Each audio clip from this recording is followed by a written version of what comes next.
अस्सलामुअलैकुम फ्रेंड्स, कैसे हैं आप सब। कल हम लोगों ने अपने प्रीवियस लेक्चर के अंदर अकाउंटिंग की क्वेश्चन पढ़ी थी और आज हम इसका आगे थोड़ा सा और मज़ीद इसके अंदर स्टेप फॉरवर्ड करते हैं। तो अकाउंटिंग हमने क्या पढ़ी थी कि अकाउंटिंग जो है वो रिकॉर्डिंग है, क्लासीफाइंग है, समराइजिंग है एक ख़ास अंदाज के अंदर, जिसके अंदर हम मनी से रिलेटेड वर्क को, बिज़नेस के मनी से रिलेटेड वर्क को रिकॉर्ड करते हैं, समराइज़ करते हैं और उससे आंसर निकालते हैं। और अकाउंटिंग एक प्रोसेस है। फिर मैंने आप लोगों को बताया था कि बेसिक अकाउंटिंग इक्वेशन यानी अकाउंटिंग का स्ट्रक्चर। अकाउंटिंग का स्ट्रक्चर क्या है? Assets is equal to liabilities plus owner equity. ये एक फार्मूला कह दें या अकाउंटिंग का स्ट्रक्चर कह दें, यही है अकाउंटिंग का बेसिकली स्ट्रक्चर। यानी पूरी अकाउंटिंग की सीरीज सिचुएशन या जिस अंदाज से ये सॉल्व होती है वो यही है कि एसेट्स बराबर होते हैं लाइबिलिटीज़ और ऑनर इक्विटी के सम अप के। अच्छा, इसी को हम आज बेसिक अकाउंटिंग इक्वेशन ही को हम डिटेल में पढ़ने जा रहे हैं। तो मेरे सामने मैंने कुछ बना के रखे हुए नोट्स मैं आप लोगों को शो करती हूँ। सबसे पहले हमारे पास हमारे पास अकाउंटिंग इक्वेशन आ गई। आप अपने पास नोट कर लें कि ये जो अकाउंटिंग इक्वेशन है इसी से हम बैलेंस शीट बनाते हैं। एक्चुअल में हमारी बैलेंस शीट जो होती है वो अकाउंटिंग इक्वेशन को रिप्रेजेंट करती है। अब यहाँ पे मेरे पास नज़र आ रहा है एक अकाउंट एसेट, दूसरा आ रहा है लायबिलिटीज, तीसरा आ रहा है ऑनर इक्विटी। एसेट्स क्या होती हैं? What are assets? एसेट्स हर वो चीज़ जिसकी हेल्प से हम अपना बिजनेस चलाते हैं।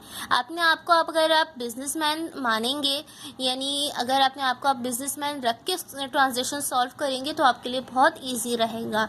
आप मान लीजिए कि आप एक बिज़नेस स्टार्ट कर रहे हैं, आप ऑनर हैं, आपने बिज़नेस स्टार्ट किया है। फॉर एग्ज़ाम्पल आप लोग स्टार्ट करते हैं, एक सिलाई का बिज़नेस शुरू कर रहे हैं, ठीक है। आप एक अपनी रेडीमेड गारमेंट्स की शॉप खोल रहे हैं, तो आपने वहाँ पर सिलाई मशीन रखी होगी, आपने शॉप ख़रीदी होगी या शॉप किराए पे ली होगी, आपने जो है वहाँ पर कंप्यूटर रखा होगा हिसाब किताब करने के लिए, आपने वहाँ पे सीज़र रखी होगी कटिंग करने के लिए, इंची टेप वगैरह ली होगी, like lots of things you must have to bye.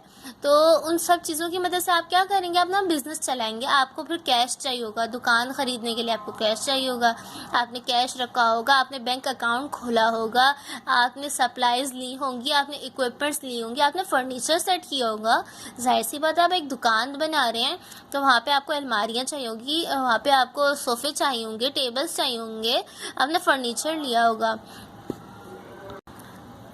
जी। तो आप लोगों ने फर्नीचर लिया होगा और दूसरी चीज़ें ली होंगी। ये सब आपकी क्या हैं? एसेट्स हैं। एसेट्स में सब चीज़ें वो आती हैं जिनकी मदद से आप अपना बिजनेस चलाते हैं। सामान, एसेट का वैसे मतलब क्या होता है? सामान। सामान में क्या क्या आ सकता है? सामान में कैश आ सकते, देखें, सामान और वो चीज़ें जिनकी मदद से आपका बिजनेस चलता है। भाई कैश की मदद से मेरा बिजनेस चलता है, भाई मशीन की मदद से मैं अपना काम करती हूँ, फर्नीचर मेरे लिए ज़रूरी है, शॉप मेरे लिए ज़रूरी है। शॉप का अगर मैंने किराए पे लिया तो शॉप का रेंट देना होगा, मतलब शॉप रेंट नहीं आएगा, सॉरी रेंट नहीं आएगा यहाँ पे, शॉप लेनी मेरे लिए ज़रूरी है। सही है, ये सब चीज़ें मेरी एसेट्स में आएंगी जिनकी मदद से मैं अपना बिजनेस करूँगी। तो यहाँ आपको यहाँ पे पॉइंट नज़र भी आ रहा है, यहाँ पे मैंने उर्दू में आप लोगों के लिए लिखा है क्योंकि बाज़ लोगों की इंग्लिश अच्छी नहीं होती। जिन चीज़ों की मदद से हमारा कारोबार चलता है वो क्या है? एसेट्स हैं। अगर मेरे पास कैश नहीं होगा मेरा कारोबार नहीं चलेगा। मेरे पास मशीन नहीं होगी, मशीन है, सॉरी ये मशीन है, मेरे पास मशीन नहीं होगी मेरा कारोबार नहीं चलेगा। मेरे पास फर्नीचर नहीं होगा मेरा कारोबार नहीं चलेगा। मेरे पास दुकान नहीं होगी या फैक्ट्री नहीं होगी तो मेरा कारोबार नहीं चल सकता। ठीक है, जो भी चीज़ें मुझे मेरा बिजनेस चलाने में हेल्पफुल हैं वो मेरी एसेट्स हैं।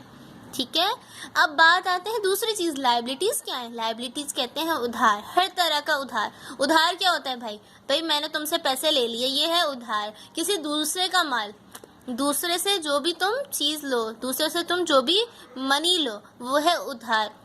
उधार में क्या चीज़ आती है? उधार की भी हम तारीफ पढ़ लेते हैं। हर लाइबिलिटी अब अकाउंटिंग की ज़बान है तो यहाँ बोलना चाहिए लाइबिलिटी। ये जिम्मेदारी वाला लाइबिलिटी नहीं है, ये उधार वाला लाइबिलिटी है। ठीक है, आपने किसी को पैसा देना है, आपको किसी को पैसा देना है, वापस करना है, किसी से लिया है, बोरो किया हुआ है। तो यहाँ पे उसकी डेफिनेशन क्या है? हर वो चीज़ जो ऑनर यानी मालिक कारोबार नहीं, सॉरी, हर वो चीज़ जो उधार पर हो लाइबिलिटीज़ कहलाती है। हर जो चीज़ जो उधार पे हो वो क्या कहलाएगी, लायबिलिटी और लायबिलिटीज़।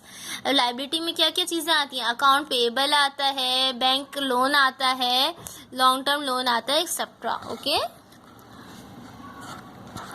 अब यहीं पे एक और चीज़ हमें नज़र आ रही है, वो है मेरे पास ऑनर की इक्विटी।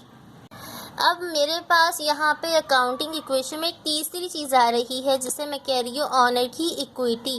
अब भाई ऑनर इक्विटी क्या है, ऑनर इक्विटी को ही हम ज़्यादातर इसकी जगह पे वर्ड यूज़ कर लेते हैं कैपिटल का, इन्वेस्टमेंट का। ऑनर कौन होता है, ऑनर होता है मालिक, जो कारोबार का मालिक है।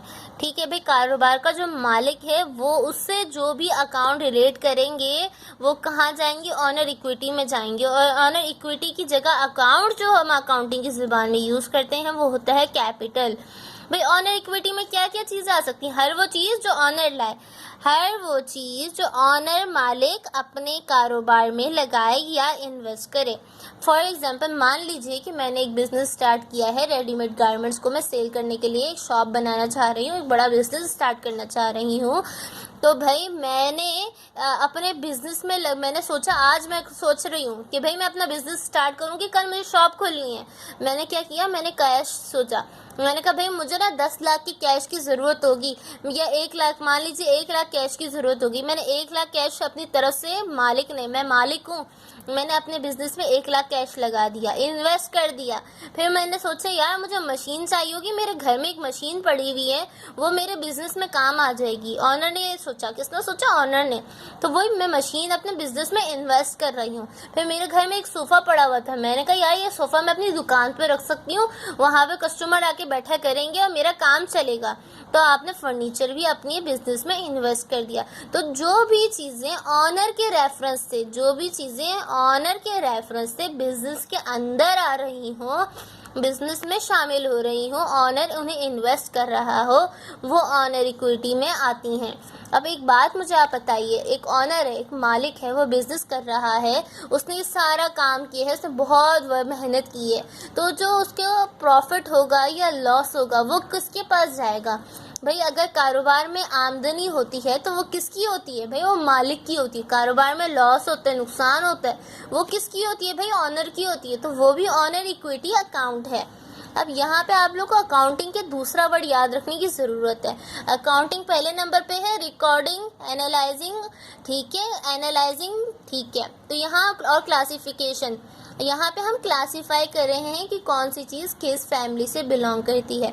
मान लीजिए कि ये जो है आपके पास मेन अकाउंट्स हैं और आपको इनकी क्लासिफाई करना है कि क्या चीज़ एसेट है, क्या चीज़ उधार है, क्या चीज़ लायबिलिटी है, क्या चीज़ ऑनर की इक्विटी है। इसलिए आप लोगों को इनको समझना बहुत ज़रूरी है। अब एक दफ़ा अपना लेक्चर दोबारा समअप कर देती हूँ कि जिन चीज़ों की मदद से हमारा कारोबार चलता है वो क्या है, एसेट्स हैं। हर वो चीज़ जो मालिक अपने कारोबार में इन्वेस्ट करे या लगाए वो क्या है, कैपिटल है। वो क्या है, कैपिटल। क्या चीज़ है वो, भाई कैपिटल, कैपिटल, ठीक। और हर वो चीज़ जो उधार पर हो वो लायबिलिटी। ये बात यहाँ तक क्लियर हो गई। अब हम नेक्स्ट टॉपिक पे चलते हैं।